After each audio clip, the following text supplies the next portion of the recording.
मी आत्ता आहे मोहोळ तालुक्यातल्या भोयरे या गावामध्ये आणि आपण परिस्थिती पाहतोय. खरं तर इथपर्यंत म्हणजे माझ्या डोक्याच्या आणखी 4 ते 5 फूट पाणी जे आहे ते वरपर्यंत हे पाणी जे आहे या सीना आणि भोगावती नदीचं मिळून या ठिकाणी या वस्तीमध्ये आल्याचं पाहायला मिळालेलं होतं. आणि आपण पाहतोय काय विदारक परिस्थिती आहे. शेतकऱ्याची सगळी घरच्या घरं शेतीच्या शेती ज्या आहे ते आता कोलमडून पडल्याचं चित्र आपल्याला पाहायला मिळतं आहे. आपण समोरच्या बाजूला पाहतोय पूर्णतः ही पिकं जी आहेत ती जमीनदोस्त झालेली पाहायला मिळत आहे. त्याचबरोबरीनं जर घराची अवस्था पाहिली तर घरातील सगळं साहित्य जे आहे ते आता या ठिकाणी घराबाहेर येऊन पडलेलं आहे.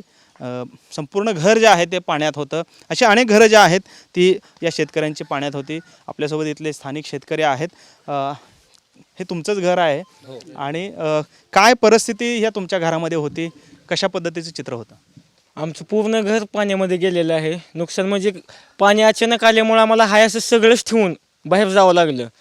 आमची जनावरे वगैरे फक्त एवढंच आम्हाला वाहून गेलेलं आहे आणि घरामधलं सगळंच घाण झालेलं आहे. म्हणजे आता प्रपंचाचं काहीच नाही आहे. पण मग सरकारकडून म्हणजे शासनाकडून मदत मिळाली 10 किलो गहू 10 किलो तांदूळ काल सांगितलेला आहे, जनावरांचा चारा सांगितलेला आहे, काय आमच्यापर्यंत अजून काही पोचलेलं नाही. अद्याप आम्ही असंच आहोत आणि अजूनही पाऊस चालू आहे. त्यामुळे अजून किती नुकसान होईल माहीत नाही. काय गावात परिस्थिती होती? पाण्याचे लेवल खूप होती. कशा पद्धतीचं एकंदरीत चित्र या गावामध्ये आणि कोणकोणती पिकं ह्याच्यामुळे पाण्याखाली गेलेली आहेत? एकंदरीत गावाची परिस्थिती अत्यंत भयान होती की जीवनावश्यक सगळ्या गोष्टी म्हणजे पूर्ण पाण्याखाली वाहून गेल्यामुळं लोकांना जीव वाचवणं पर्याप्त महत्त्वाचं वाटलं. एकंदरीत जनावरं तर 500 जनावरं गावातली वाहून गेलेली आहेत आणि लोकांना इतकी भयान परिस्थिती आहे. पिकांचं नुकसान तर बघताय तुम्ही. आपण ऊसाचं पिकाचं नुकसान तर भयान झालं आहे. सोयाबीनचा तर विषयच राहिलेला नाही. पण प्रशासनानं अद्यापर्यंत कुठलीच मदत आमच्यापर्यंत पोचलेली नाही. किमान निसर्गानं मारले, आता किमान अधिकाऱ्यांनी तर आम्हाला मारू नये एवढीच माफक अपेक्षा आम्हाला आहे. आणि नदी पात्राचा विचार केला तर नदीनं पूर्ण दिशाच बदललेली आहे. एकंदरीत नदीची दिशा जी पहिल्यांदा होती ती पूर्ण दिशा बदललेली आहे. एकंदरीत 40 फूट अंतरावरून नदीनं दिशा बदलून एकंदरीत जमीन पात्र बदलून पूर्ण जमीन वाहून गेलेली आहे. त्याचा पण किमान आम्हाला मोबदला मिळणं गरजेचं आहे. खरं तर सर्वात महत्त्वाची जबाबदारी जी आहे ती खाण्यापिण्याचं जे साहित्य ते आता शेतकऱ्यांकडे राहिलं नाही, कारण सगळी धान्य भिजलेलं आहे, घरातले पीठ मीठ सगळंच गेलेलं आहे.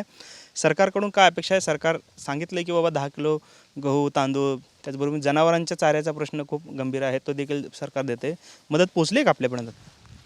साहेब, मदतीचं शासनानं गेल्या 16 तारखेपासून शिना नदीला, भोगावती नदीला, चांदणी नदीचं, खासापुरी नदीचं आणि जे वरचं कोळगाव डॅम्प आहे ह्याच्यातून 16 तारखेपासून आज तागायतपर्यंत शिना नदीला कुठल्याही प्रकारे उतार लागलेला नाही.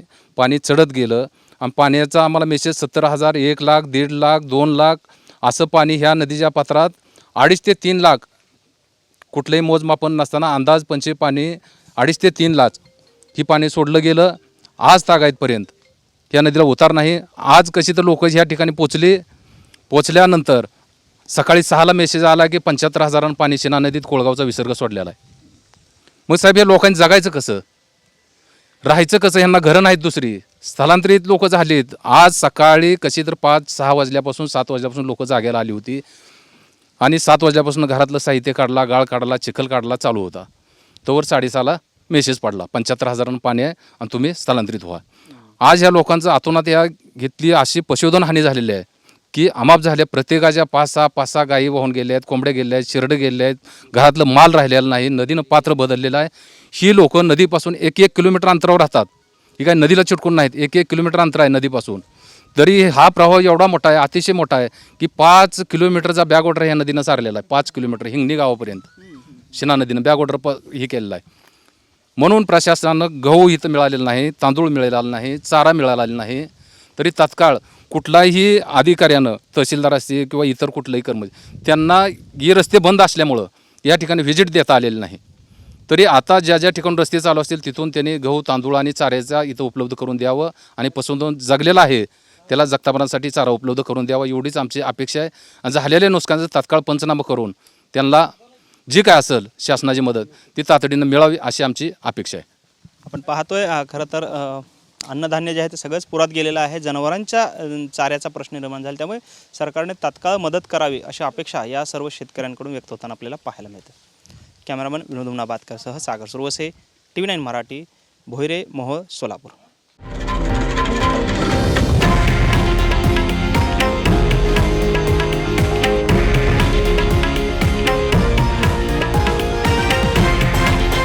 हे आहे देशातील नंबर 1 न्यूज नेटवर्क आणि आपण पाहत आहात TV9 मराठी, एकमेव.